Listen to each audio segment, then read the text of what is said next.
Okay, तो last video में हम बात कर चुके हैं कि एसटीपी का फंक्शन क्या है आपके लेयर 2 स्विच नेटवर्क के अंदर, और लूप की क्या प्रॉब्लम है जिसको सॉल्व करता है आपका जो एसटीपी प्रोसेस है। ठीक है, तो एक साइलेंट वॉरियर की तरह बैकएंड में काम करता रहता है, कोई क्रेडिट नहीं चाहिए इसको। आपको जो भी आउटपुट चाहिए नेटवर्क से, जो भी आपको बिजनेस करना है, आप सब अपना करते रहिए। ठीक है, इसको कोई तारीफ कुछ नहीं चाहिए, तो ये काम करता रहेगा अपना। अच्छा, अब वो काम क्या है? अगर आपसे कोई पूछे एसटीपी जो बैकग्राउंड में काम करता है, आपकी इतनी सारी प्रॉब्लम सोल्व करता है, वो क्या है, उसका प्रोसेस क्या है? ठीक, अब वो थोड़ा सा एक बार डिस्कस कर लेते हैं।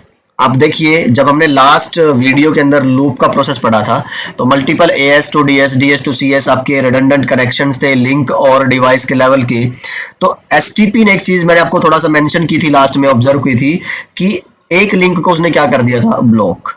ठीक, तो एसटीपी का काम ही यही है। मैं आपको थोड़ा सा अगर दिखाऊं एक नेटवर्क के पर्सपेक्टिव से कि ये कुछ डिवाइसेस हैं आपके, मान लो ये एक स्विच हुआ, तो मैं आपको कॉम्प्लेक्स जो टोपोलॉजी थी वो बता चुका हूँ लास्ट वीडियो में। अभी थोड़ा सा एग्जांपल समझाना है मुझे आपको, और जो एक्चुअल टास्क होंगे वो फिर हो सकता है कि हम किसी कॉम्प्लेक्स टोपोलॉजी से समझे, पर फिलहाल एक बार इसकी टर्मिनोलॉजी और फंक्शंस जान लेते हैं, एक्चुअली हो क्या रहा है बैकग्राउंड में।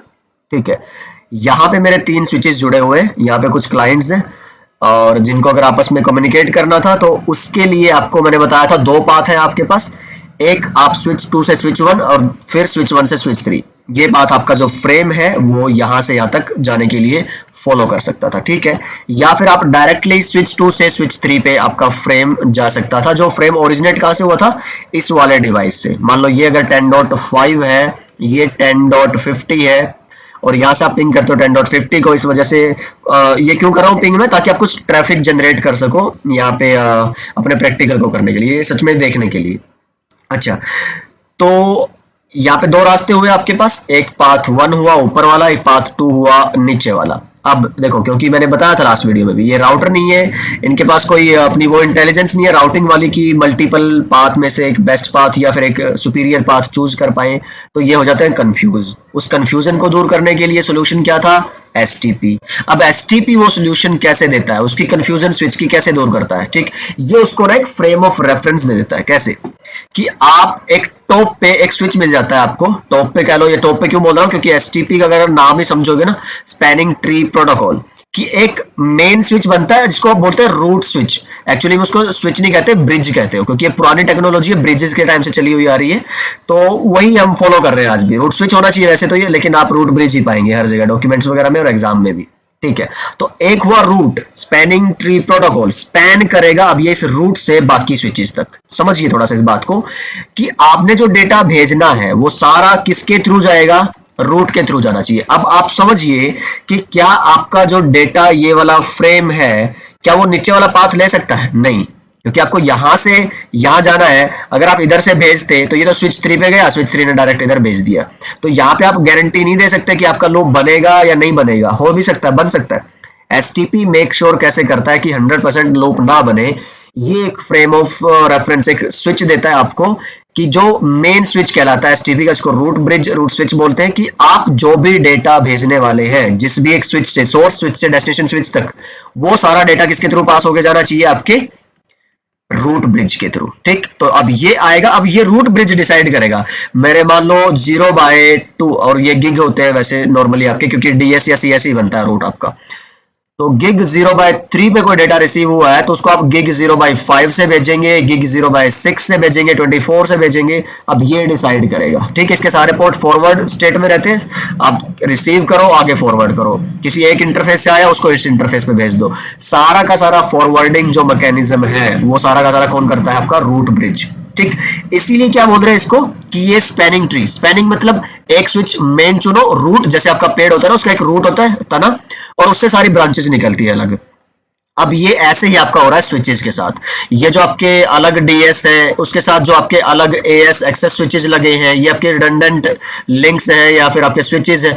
अब इसमें यहां से ही सारे के सारे आगे स्विच चलेंगे। ठीक, तो इस तरह से आपको जनरली जो आप पाएंगे ना, आपके रूट ब्रिज ऐसे इसलिए बोलते हैं डीएस या सीएस बनता है, क्योंकि वही से सबसे टॉप पे होते हैं आपके।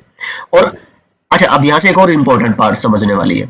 स्विचेज से आपका डेटा कैसे पता चलेगा स्विचेस को, कि भाई ये मेरा रूट ब्रिज और मुझे इसी को डेटा भेजना है। उसके अंदर ना कुछ पोर्ट के रोल्स आते हैं, पोर्ट के टाइप्स आते हैं, और आगे हम डिस्कस करेंगे कि डीपी होता है, डेजिग्नेटेड पोर्ट, जो फॉरवर्ड करता है डेटा को। और एक होता है आपका रूट पोर्ट, ठीक है।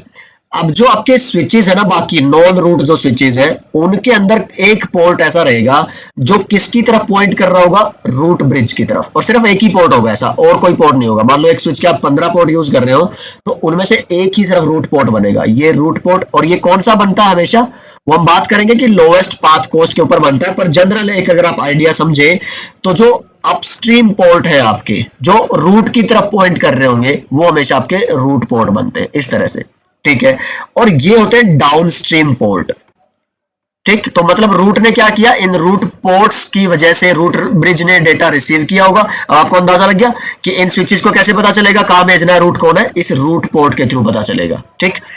मान लो नीचे से कोई रिक्वेस्ट आती है यहां से, ठीक, ये फ्रेम आया, अब ये इधर भेजेगा, नहीं इधर भेजेगा, क्योंकि इसको पता है ये रूट पोर्ट नहीं था, तो मैं डेटा इधर से ना भेज के किससे भेजूंगा, सिर्फ और सिर्फ रूट पोर्ट से आप डेटा भेजते हो। स्विच ने रिसीव किया, अब स्विच डिसाइड करेगा आगे किस पोर्ट से भेजना है, उसे एक पर्टिकुलर डेस्टिनेशन तक भेजने के लिए। इसीलिए इसको एसटीपी बोला जाता है, स्पैनिंग ट्री प्रोटोकॉल, कि एक रूट चुन के आप मेन स्विच चुन के उसके बाद फिर पूरे नेटवर्क में स्पैन करते हो अपनी टोपोलॉजी को, अपने डेटा को। तो सारा डेटा मेन पहले कहां पे आना चाहिए, रूट पे। तो आई होप ये आपको समझ आ गया होगा। अब इसकी फंक्शनिंग की अगर आप बात करोगे, तो सबसे पहले होता ही क्या एसटीपी के अंदर, ये रूट ब्रिज ही सिलेक्ट होता है। रूट ब्रिज सिलेक्ट कर लिया, उसके बाद आपको पता है कि भाई हर एक स्विच को अब ये बताना है एसटीपी को कि आपकी टोपोलॉजी में सबसे मेन स्विच जो आपका रूट ब्रिज है वो कौन है। और वो कैसे पता चलता है, मैंने आपको थोड़ा आइडिया दिया अभी, रूट पोर्ट के थ्रू। तो हर एक जो नॉन रूट ब्रिज स्विच है, ध्यान से सुनिएगा, जो रूट ब्रिज है, जो आपका मेन स्विच है, उस पे कोई भी पोर्ट रूट नहीं होगा, रूट पोर्ट नहीं होता उसके ऊपर। क्यों? क्योंकि वो तो खुद ही रूट है ना आपका, उसको किसी पे जाने की जरूरत नहीं है। तो उसके तो सारे पोर्ट आपके डेजिग्नेटेड फॉरवर्ड डीपी में ही रहेंगे, वो आगे बात करेंगे। पर फिलहाल अगर आप देखिए, आरपी सिर्फ नॉन रूट स्विचेस पे ही बनेगा, और सिर्फ सिंगल पोर्ट, एक ही पोर्ट ऐसा होगा जो सिर्फ किसकी तरफ पॉइंट कर रहा होगा, आपके रूट ब्रिज की तरफ, ठीक है। तो ये सेलेक्ट होगा। उसके बाद फिर एसटीपी क्या सेलेक्ट करता है कि भाई आपके जो ब्लॉकिंग लिंक है वो कौन से रखने हैं, और जो बचे हुए हैं उनको आप क्या कर दो, फॉरवर्डिंग में। तो ये डीपी पोर्ट सेलेक्ट करता है जो डेटा फॉरवर्ड करते हैं, और फिर ये ब्लॉकिंग वाले लिंक सेलेक्ट करता है जो डेटा को क्या कर रहे होंगे, आपके ब्लॉक। तो एक सिंपल टोपोलॉजी लेता हूं अगर दोबारा से मैं, ये एक स्विच पहला हुआ, दूसरा स्विच हुआ, तीसरा स्विच हुआ, इस तरह से जोड़ा था आपने।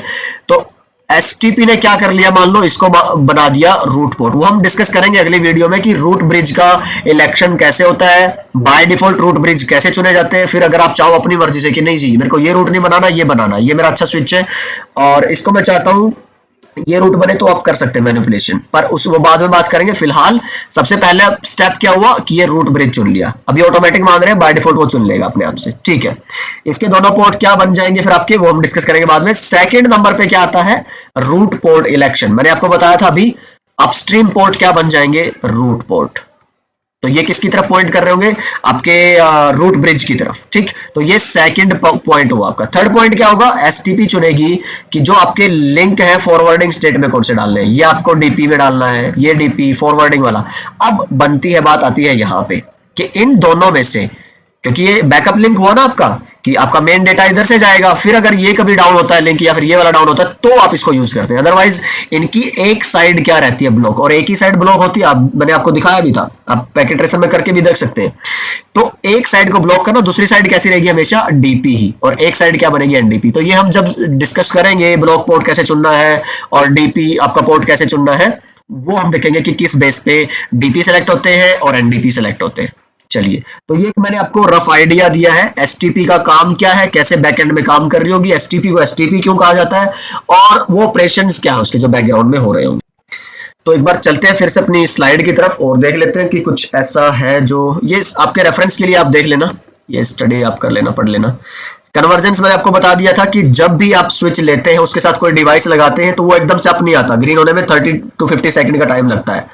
तो ये मैं बता चुका हूं, पढ़ लेना इसको थोड़ा, वर्किंग सब बता चुका हूं, देख लेना एक बार। सबसे पहले रूट ब्रिज हुआ, फिर आपके जो ब्लॉक करने थे उनको ब्लॉक कर देगा और फॉरवर्डिंग वालों को फॉरवर्ड में डालेगा, रूट पोर्ट चुनेगा, और सिंपल। इस वजह से आपका नेटवर्क में कभी भी कोई लूप आइडियली नहीं बनना चाहिए, पर देखिए ये कोई परफेक्ट वर्ल्ड नहीं है जिसमें हम रह रहे हैं, हमेशा कुछ ना कुछ खामियां होती हैं। तो एसटीपी भी उसका कोई एक्सेप्शन नहीं है। उसमें भी दिक्कत आती है। अच्छा खासा चलता हुआ नेटवर्क और हो सकता है एसटीपी फेल हो जाए, yes it can happen, software ही तो है। तो बहुत सारी दिक्कतें आती है, तो बहुत सारे उसके वर्क अराउंड्स भी हैं, उसके बैकअप्स भी हैं। पर आप कई बार देखेंगे, अगर जब भी इंडस्ट्री में बातें चल रही होगी, अगर आप ऐसे सर्कल में या किसी उसमें वर्क ग्रुप में है, फेसबुक पे या फिर लिंक उस पे क्या बोलते हैं टेलीग्राम पे, तो बहुत सारी बार आपको ऐसे डिस्कशन मिलेंगे। कई बार क्या होता है, डेटा सेंटर में पूरी की पूरी वर्चुअल मशीन उड़ जाती है आपकी एसटीपी की वजह से। सो इट हैपेंस, और यही रीजन था कि डेटा सेंटर में आजकल एसटीपी चलाते ही नहीं हो आप यूज ही नहीं करते, टोटली एक अलग ही आर्किटेक्चर यूज करते हो, स्पाइन एंड लीफ, और उसमें एसटीपी का चक्कर ही नहीं है। तो हम धीरे धीरे लेयर 3 नेटवर्क की तरफ बढ़ेंगे, जब एसटीपी के भी हम छोड़ रहे हैं डिस्कशन धीरे धीरे, और वो भी अभी ओवर द टाइम ही होगा, ऐसा नहीं है कि रातों रात। पर कुछ आने वाली सीसीएनपी की सीरीज होंगी, उसके अंदर हम डिस्कस करेंगे वाली सारी बातें कि क्यों हम लेयर 2 नेटवर्क को छोड़ के कुछ तरह के नेटवर्क्स में लेयर 3 पे आ रहे हैं टोटली। ठीक है, वो करेंगे आगे बातें। ठीक है, तो ये फंक्शंस एसटीपी टाइप्स, टाइप में थोड़ा सा अगर आप देखोगे तो यही है जो शुरू किया था ओरिजिनली, वो आपका बहुत 30 to 50 सेकंड वाला जो बहुत स्लो है। तो ये तो सिर्फ समझने के लिए हम समझते हैं एसटीपी, अदरवाइज एसटीपी यूज नहीं होता है। एसटीपी का कौन सा वर्जन यूज करते हैं आप, आरएसटीपी, और उससे भी ज्यादा कॉमन कौन सा है, एमएसटीपी। ठीक, तो आरएसटीपी सिस्को के केस में है और एमएसटीपी आपका बाकी जो सारे वेंडर्स है। ये सारे करेंगे हम डिस्कस एक एक करके, इसका क्या मतलब है पर वीलैन का, और कॉमन का क्या मतलब है, ये सब डिस्कस करेंगे। अब एक बार फिलहाल देख लेना, अगर समझ आ जाए तो अच्छा। तो ब्रीफ में अगर आप इसको देख लें एक बार, तो ये सारी जो हमने बातें की है उसको थियोरेटिकल पोर्शन में यहाँ पे डाला है। कुछ टर्म्स अगर नहीं लगे, बीपीडीओ वगैरह, उसका मल्टीकास्ट एड्रेस, तो छोड़ देना, आगे मैं ये सारा बताने वाला हूँ आपको अगली वीडियोस में। तो ठीक है, अभी हम क्या करेंगे, एसटीपी को ही स्टार्ट करते हैं पढ़ना सिर्फ। अब मैंने बताया था, अगर आपने एसटीपी समझ लिया, आरएसटीपी एमएसटीपी फिर आपके लिए वो बाएं हाथ का खेल है। पर अगर एसटीपी के बेसिक कॉन्सेप्ट नहीं समझ आए तो वो तब दिक्कत है। तो एसटीपी की ये जो सीरीज है, एक एक करके देखना, बिल्कुल इत्मीनान से देखना, बार बार देखना, अगर लगे कि हाँ नई चीजें समझ आ रही है। और अगर आप चाहते हैं कि थोड़ा और बेसिक अंडरस्टैंडिंग, देखो मैं अब फिर बता रहा हूँ, सीसीएनए में भी मैंने एसटीपी बहुत अच्छा कवर किया हुआ है। ठीक, तो या तो आप वो वाली वीडियो देख लीजिए दोबारा, अगर आपको लगता है कि एक साथ करना है और टाइम लगेगा सीसीएनपी वाली एसटीपी की वीडियोस आने में। पर अगर आपके पास है उतना, आप कुछ नहीं कर रहे हैं या फिर अभी जॉब की तैयारी कर रहे हैं, पढ़ रहे हैं, तो दैट्स फैंटास्टिक। आप एक एक करके सारी सीरीज में अपनी वीडियोस देखते रहिए, बहुत सारी वीडियो आने वाली है एसटीपी, और it's going to be like great. ठीक है, तो मिलता हूं आपसे अगली वीडियो में। और एक रिक्वेस्ट है आप लोगों से कि प्लीज अपने सोशल सर्कल के अंदर ये वीडियोस, ये चैनल जरूर शेयर करें। इतना आप कर सकते हैं हमारे लिए, ये जो मेहनत है, तो I hope we deserve that. बाकी आप देख लीजिएगा जो ठीक लगे आपको। ठीक है, तो हम तो मेहनत करते रहेंगे और अच्छे से अच्छा कंटेंट बनाने की। हाँ, अगर आपके पास कोई सजेशन है, कोई फीडबैक है, लाइक आउटलुक को लेके, पीपीटीज है और अच्छे कैसे बना सकते हैं कंटेंट, और अच्छा रिकॉर्डिंग का आपके पास, क्योंकि देखो मेरे पास टेक्निकल एक्सपीरियंस है, ये ग्राफिक और ये सब का मेरे पास इतना नहीं है। और अगर आप है कुछ वॉलंटरीली कुछ चैनल के लिए करना चाहते हैं, तो yes you can do that, content creation and all, इसमें आप मेरी हेल्प कर सकते हैं। तो मेरी मेल आपके पास होगी networknuggetsforyou@gmail.com।